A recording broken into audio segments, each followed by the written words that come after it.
just so that I'm there and we've got a bit of interaction as well. So today's topic I'm going to talk about is how do we choose what platform to publish with? Because there's so many platforms out there. There's YouTube, there's Facebook, Instagram, there's LinkedIn, Twitter. There's all of these different mediums. So the medium that you should be publishing on should be where your target audience is. It should be where they're located. So this is why it's extremely, I think, essential to know who your target market is, who your niche is, so that you know what platform to actually jump on and start publishing. So here are a few ideas I want to throw out for you to consider what's the right platform for you to actually start publishing on. So let's just look at it, for example. Just say you're a person that you love writing. You write and you can evoke emotion of how you write, and you love writing. So that's something that you find very easy to do. So if I'm someone who I do a lot of writing, I like to do blogs, what I might do is I might jump on the platform where people blog, where people write a lot of articles. And one well-known platform is called medium.com. So medium.com, it's great when I do my blog or whatever, that I publish it to a public area, because a lot of people go there already. It's already established traffic going to medium.com. So that's a really great idea if that's what I'm doing. And also I have to understand that my audience likes to read.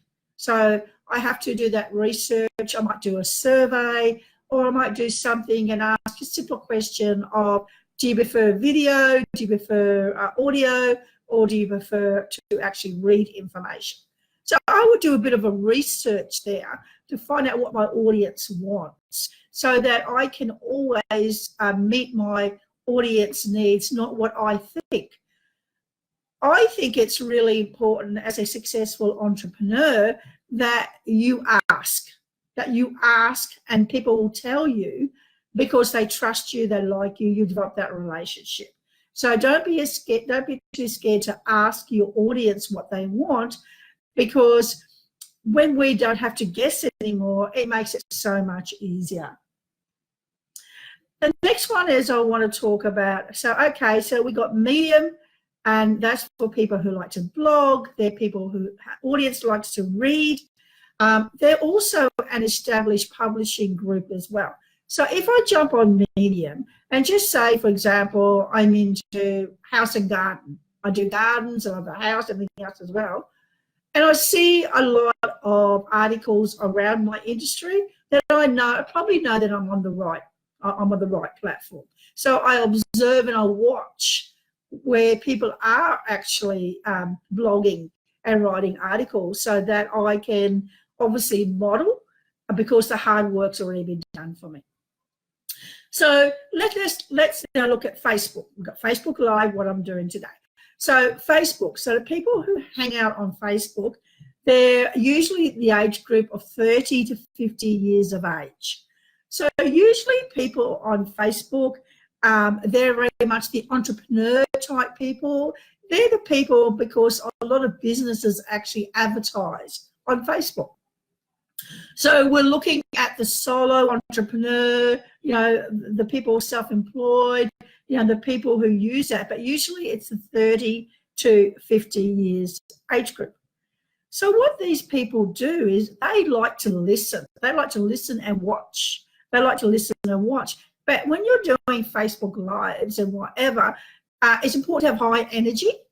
And also it's a great vehicle that if you want to demonstrate visual, like if you need to talk about a topic, and it's easier to illustrate a visual representation of the point that you're trying to make. That obviously doing a video like a Facebook Live or something like that is the right platform for you. Now, it's really interesting, because when I look at Instagram, for example, Instagram is where that's the youngest audience. That's where the youngest audience hangs out. So on the Instagram, you look looking at the age group between 15 and 40. That's where the young people go. And we know with Instagram, it's really about posts. It's about visual. It's about posting. You can also do video as well on Instagram as well. But it's predominantly posting. So again, if I'm, say, for example, I have a business that's about fashion now, or an artist or something like that, or, again, if I post or got pictures of something that's very visual, very eye-catching, and also that's my audience between 15 and 40, then I would jump on Instagram. So you can see how it's all relative to knowing your audience. So again, I cannot stress how important it is to understand your audience and see where they hang out. And the other one is, obviously, we look at podcasting. So podcasting, the age group is 25 to 40. So the podcasting are people who love to multitask.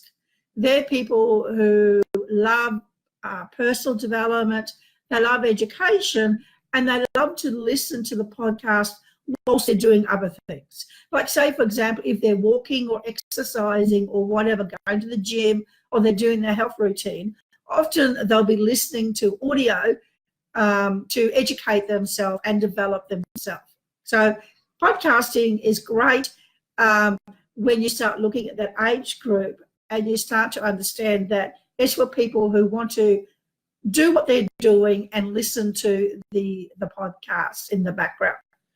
So with the podcast, again, it's high energy, but the great thing about podcasting is you don't have to get dressed up to do a podcast. You can just do it on the fly. So podcasting, when you do podcasting, what becomes the best way to podcast is you're going to have a base topic in your head, what you're going to talk about, but you can flow with the different direction that you take it. So it's very much thinking on your feet as well. So it's not as structured maybe as a PowerPoint presentation or something like that as well.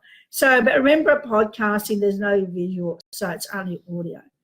So now understanding the different mediums and what you're going to do, once you select your publishing platform, then you create a goal for yourself. So you might say, okay, over the next month, I'm going to do daily publishing on this platform. So I get really, really good at publishing. I get really good. So when I want to go to really publish and get it out there, whether it be video or whatever, when I get the opportunity to come to me, I'm polished, I'm slick, because I've practiced every day for a month to bring my skills up to a high level. So even if you're doing a Facebook Live or you're doing something and no one's listening, the advantages of doing it is each time we do something, we improve, we get better, we get more comfortable. So then when we are ready to launch out and drive our business forward, we come across as someone who's very confident, very professional, and very highly skilled. So if you got any comments below, guys, put your thoughts in about the video. Love to hear what platform that you're going to be publishing on and also why you've chosen that platform. So talk to you again, remembering my daily live podcasts, videos are now at 5:30, not 5 o'clock, due to the fact that it's the best time for engagement within my audience as well. Talk to you soon. Have an amazing day and talk to you tomorrow. Bye.